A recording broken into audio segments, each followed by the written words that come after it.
фариштагон аз Аллоҳ пурсиданд, гуфтанд вақте бандагонатро дӯст медорӣ, чаро ғамро офаридӣ?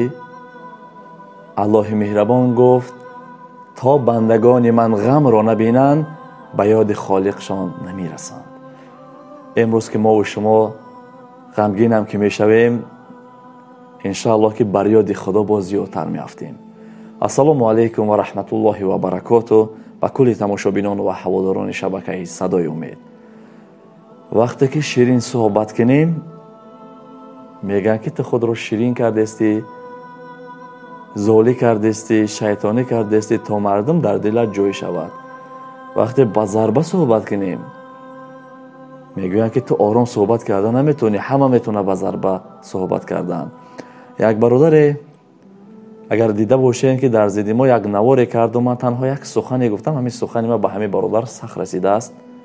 ана блогерои тоҷик, блогерои шайтони тоҷик, имина садои умед. ту шайтон, ту бо вараҳи шайтонкорӣ ва лавзи ширин ва чиқарад гу манёврои шайтонит. ӯ бародар гуфт блогерои шайтони тоҷик, блогерои ҳаромхӯр имрӯз ба доди мо намерасем, фикри моро намекунем, мо ки дар мушкилӣ ҳастем. ман ҳаминҷа ин бародара гуфтам, бародари азиз, танҳо талаб аз Аллоҳ бикӯ, ризқдиҳанда ин Аллоҳи мову ту ҳаст, на ӯ блогер. блогер худаш кия? ҳеҷ кас нестай. бо имрӯз наворе кардаасту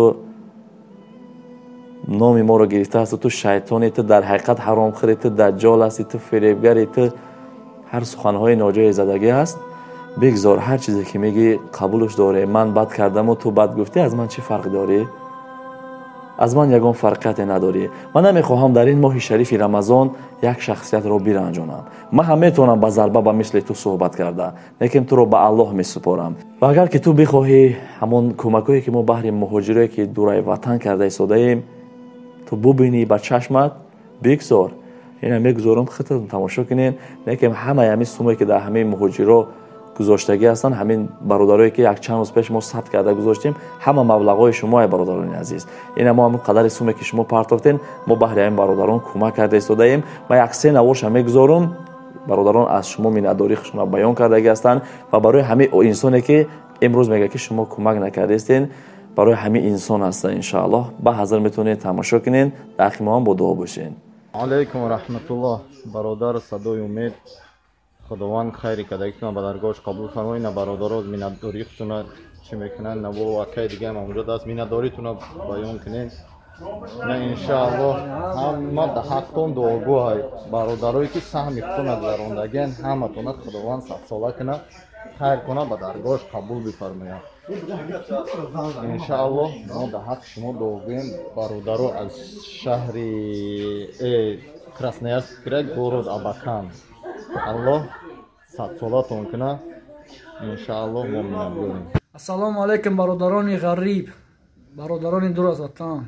миннатдории худро баён мекунем ки барои дастгиритон, яъне ки дар канали садои умед мо муроҷиат карда будем, ҳамон яъне ки барқарор гашт, яъне ки умед ҳамон ёрдама барои мо бародаро кард.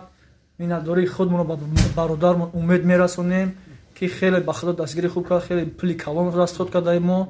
хайр, ҳар кас карда наметавонад кора, ҳар кас мақсад чӣ карда наметавонад. барои ҳамин мегӯям ки зиндаву саломат бошед умедҷон. худованд нигаҳбон бошад тамоми бародарои мусалмон. зиндаву саломат бошед. бо хеле одамое ки мақсад надоранд эҳтиёҷ бо ёрдам ки умедҷон ҳама вақт дар дастгирии бародаро бошед. ин ягон ҷои чизе нест, ягон ҷои шарму ҳаёш нест. умедҷон зинда бошед, саломат бошед бародар. ассалому алайкум ва раҳматуллоҳи ва баракату. бародарони азиз, аллоҳи меҳрабон мову шуморо ба роҳи иҳдина сиратал мустақим ҳидоят бифармояд. мо дар ғарибӣ дар карантин хоб ҳастем. аллоҳи меҳрабон ҳамаи ғарибонро нигаҳбон бошад ва миннатдор аз бародармон садои умед ҳастем. аллоҳи меҳрабон умрашро дароз гардонад, хайри кардагиашро ба даргоҳат қабул бигардон. худои меҳрабон. хуб бародаро, тамошо кардем ва чандин ҷойҳои дига дар мо кӯмак кардагӣ ҳастем. бо дастгирии шумо ҳамаи ҳамин иншоаллоҳ ҳама маблағҳои шумо ҳастай. мо кӯмак кардагӣ ҳастем дар чанд ҷойҳои дигар, ҳавоя ба навор нагирифтем, چون که بسیاریاش بیچاره‌ها محتاج هستند، زنها هستند، نمیخواهند که در روی نوار خودشون نشان دهند. من اونا رو نشون ندادم. هر کس خیر میکنه خیر به خاطر جون خودش میکنه. کسی که دمو باوری داره میتونه خیر خودش همین کارتا بگذاره، باز چندین مهاجرای دیگه را کمک برسونیم. کسی که باور نداره یگان مبلغ به ما روان نکنین، یک سوم شما برای ما نصیب نمیکنه ان شاء الله. چرا نه همین برادرایی که امروز نوار کردند و برای ما روان کردند که به ما کمک کنین، ما با همین برادرها کمک کردیم. تو که در مشکلی میبودی چی با نوار نکردی و روان نکردی و از اونی که تو شیطان و دجال و یک برادر مسلمان گفتن. او شیطان و دجال که برای نیک دعوت میکنه کی را در نزد خداوند همش معلوم میشه روز قیامت ان شاء الله. اگر تو نوار میکردی مثل انا همین برادران با ما روان میکردی که برادر ما در مشکلی هستیم، من خودم با تو روان میکردم، تو حاضی هم بکنی من با تو روان میکنم. ما تا چنین امکان کسی که مراجعت کرده است کمک خودمون رسونده استیم الحمدلله. تو چنین امکان ما که میلیونر نیستیم که ما میلیون دستگیری کنیم، لیکن ان شاء الله ما هر افطاری که میشینیم یک لقمه میخوریم در یادمون انا همون مهاجرا هست که اونها چی خورده ایستاده باشن. ما با همین برادر یک سوال در آخر گفتنی هستم. بگذار تو گفته که زبان شیرین قطعی صحبت میکنی تا دل مردم به دست بیاری. این زبان شیرین زبان رسول الله صلی الله علیه و سلم است. ما هم باید زبان شیرین داشته باشیم. همین سوالی مرا اجرا بکن، همین یک ثبت مرا بگی و همین ثبت گپ زدگی خطبر در پیش پدر و مادرت گذار. مایلش کنه همونجا ببین پدر و مادرت کدومش خوش میآید، کدومش. البته زبان شیرین به همه خوش میآید. یا رسول الله گفت چه تو گفتنی که با ضربه صحبت کنیم. هر کس ما هست نوارهایی که با ضربه صحبت کرده که هستم، هست نوارهایی که با زبان شیرین صحبت میکنم، لیکن شما رو با لفظ خودتون صحبت کردن در کار. الله هدایتت کنه. و این برادر میگوید تو شرم نمیکنی که در زیر کامنتارات همون قدر دشنام کردگی هستند، همون قدر سخنهای ناجا زدگی هستند. من با جای تو میشیدم همه یوتیوب ترک میکردم میرفتم. این نمیخواد تو برای انسان ها میبرن و ما رو شیطان و دجال میگن، از روی تو برای انسان ها در زیر کامنتاری ما دشنام است. تو را باور میکنند و میدونن در اونجا سخنهای ناجا میزنند. بگذار ما دجال و شیطان باشم. وقتی که تو ما بد کردم مرا بد گفتی، ایما یگون فرقیت نداری، فرق نداری.